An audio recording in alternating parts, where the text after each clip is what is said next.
Right, you lot, how are we? What is going on? And welcome back to another reaction video. Welcome to the Lost Files, I'm going to call these. The 3 players that didn't make it to the top 100 list. And that is because, unfortunately, yes, this happens in the life of being a content creator, I lost the footage. I had the screen recording, but I had no footage of me. Now, you can work it out if you've got the footage of yourself, but no screen recording.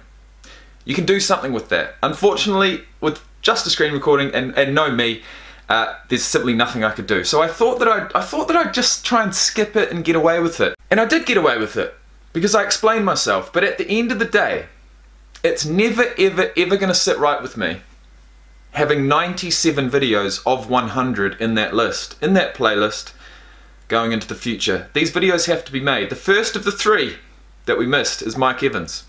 It's number 30 on the list. The second of the 3 is Quentin Nelson. The third of the 3 is Richard Sherman. They're 3 absolutely epic players. Look, I'm not going to say that I haven't seen them before, because I have watched these videos before, but when you do watch 100 videos in quick succession, you do forget a lot of things. So I'm still going to look at their stats. I'm still going to give them the time of day that they deserve. And I'm still going to get these videos published to the channel. So, there is one thing that I am struggling with right now. It's my internet access. I've just arrived back here to my dad's house in Christchurch. Moved back from Queenstown. The reasons why, you can see in other videos. But I'm back here for now. I will be continuing on from here to Australia to see my daughters. But before I do, I've got some content to create. But I've got no Wi-Fi. So all I've got right now is a cell phone, connecting my cell phone to the computer, using the internet from my cell phone, except I used all of my fast speed internet last night doing a live stream. So it's a big fucking fail. I've waited probably the last 2 hours for these videos to load in HD. I'm hoping they've loaded by now. If they haven't loaded, well, I'm not waiting any longer. These videos need to be made, and they need to be made now. So that's what we're going to do. Let's have a look, once and for all, at the 30th best player in the NFL, as voted by his peers. He's a confident man, he's confident in his abilities, and we're about to hear what other people have to say. So, with that being said, let's do this.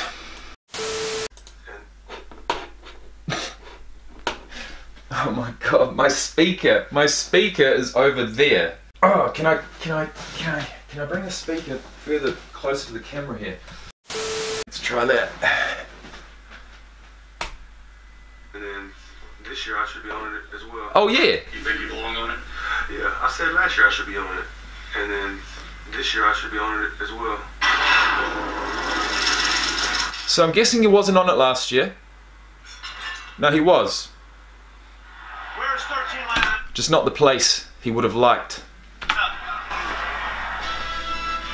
We could tell you, but it might not help. Mike Evans became the 2nd receiver in NFL history, along with Hall of Famer Randy Moss, to start his career with 6 straight 1,000-yard receiving seasons. I reckon he's just hit 7 straight receiving seasons with 1,000 yards. This was for last year. We've just finished. In fact, he's just about to play in a game tomorrow in the divisional round, but I feel like he's done it for a 7th year. We will check that. If it's catchable, it's his, 100% like. He could judge the ball, then he's already 6'4", so how I pointed in a thing to him. I'm just happy I ain't got to cover Mike. I don't even know how you cover Mike, like, matchup nightmare. Down deep toward Evans. It's the height. It is the height. Being a wide receiver, 6'5", okay, I can't remember what his 40-yard dash is, but we'll get that. But it's 6'5", being a wide receiver, with hops, with athletic ability, and speed. I mean, that is a real weapon. I'm like, man, I know that's out of bounds. Oh, that's a good play right there. My goodness, what a catch by Mike Evans. Honestly, bro, it's not just Mike Evans that does those plays. It's literally everyone on the fucking field. I always see catches, right? I'm like, there's no way in hell that's going to be in. Lo and behold, you slow it down and there's 2 feet. Mike, nice. I just don't know how they do it. How good he was this year. As long as he's got the space on the sideline and it's up high enough, he's going to go and get it. My guy is just going to beat your guy. The thing about Mike is he makes the most effortless catches. You know, it's just like a handoff for him. And another great grab by number 13. He's having a career game today. Evans is too good of a player to just be one-on-one. He's at the line of scrimmage. Is that Sherman? In the game against us, you see a big No. physical dude who also got speed, can run great routes. It's hard to stop. Touchdown, Tampa Bay! Mike Evans has 3 today. So you need safeties over the top, and then unfortunately, we didn't do that enough when we played. So. Now I can't remember whether I've said this before, but that guy, okay, let's be honest. Which running back in the league right now does that look like? He might be a safety. That may be Michael Thomas, but if that's not the twin brother of playoff Lenny, well, I don't know who is. We didn't do that enough when we played. So. Well, guys haven't been sleeping on me lately. I get a lot of coverage my way. And guys know now that I can, run by them. But I love when they do give me a one-on-one matchup. I like to take advantage down the field. Marcus Peters just got smoked. And Mike Evans just runs right past him. 67 yards. Look at Evans. What a route. Every time Okay, now I remember. Yes. That part right there where he, he was kind of prancing along into the end zone, not quite there. Okay, yes, I'll go in now.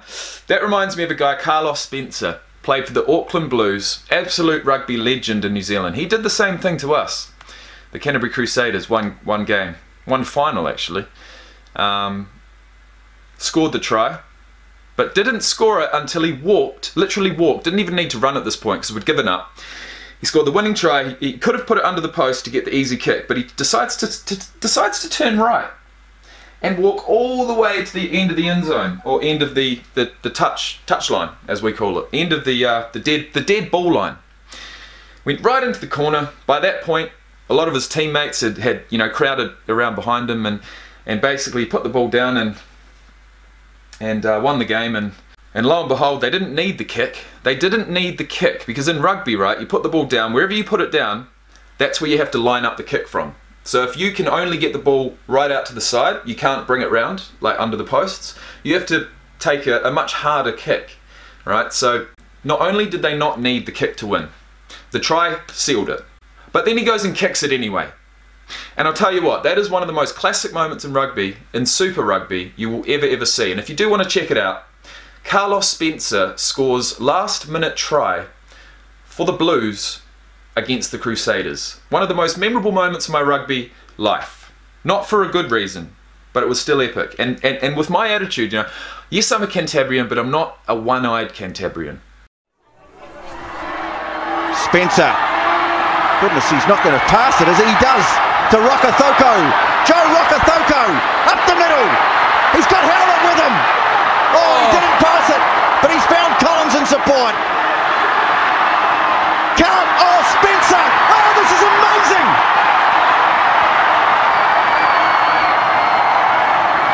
Carlos Spencer twists the knife in the in-goal area.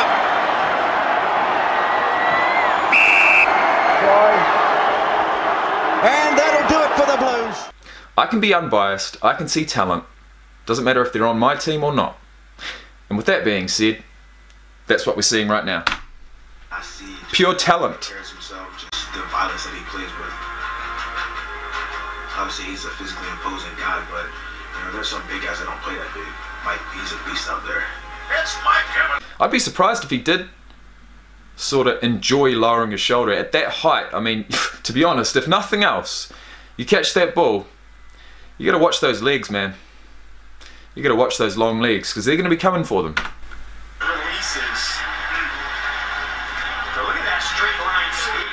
That's impressive speed, actually. That was.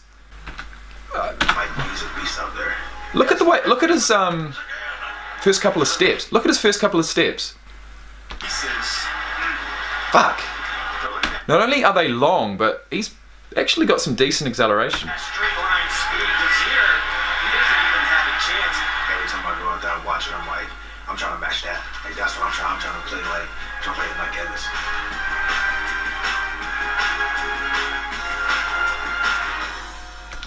Did he get injured then?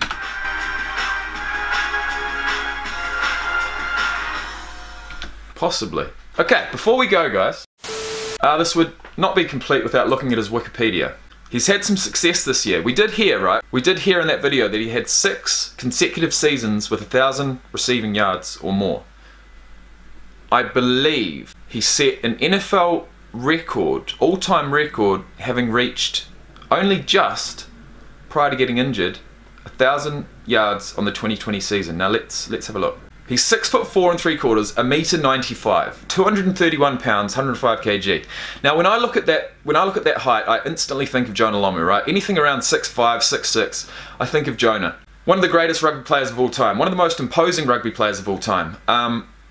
He was 6'5", or 196, but he was 265 pounds, not 231. So that's the difference here. That's the difference. He's long, extremely long, but he's not hugely heavy or built.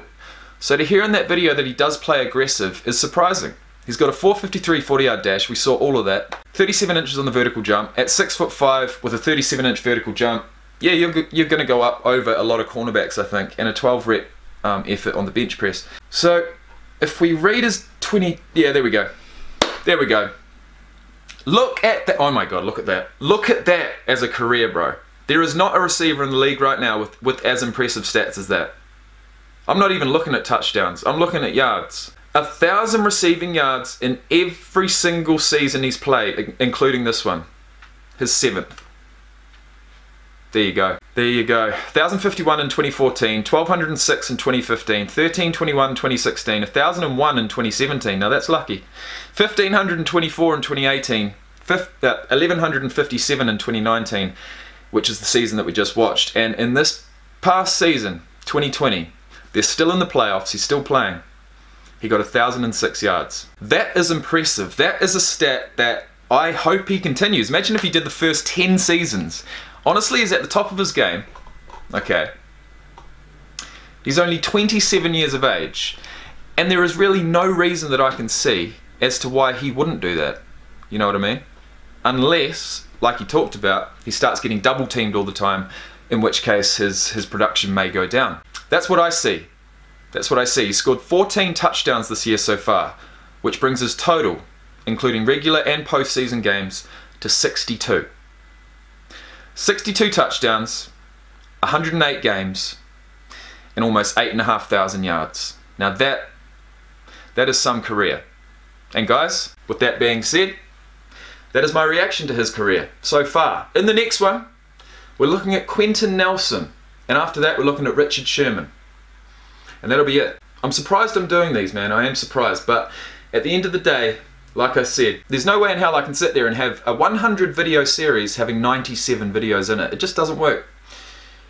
So I hope you enjoyed, and I hope you enjoy the next one. Thank you for watching, and peace out.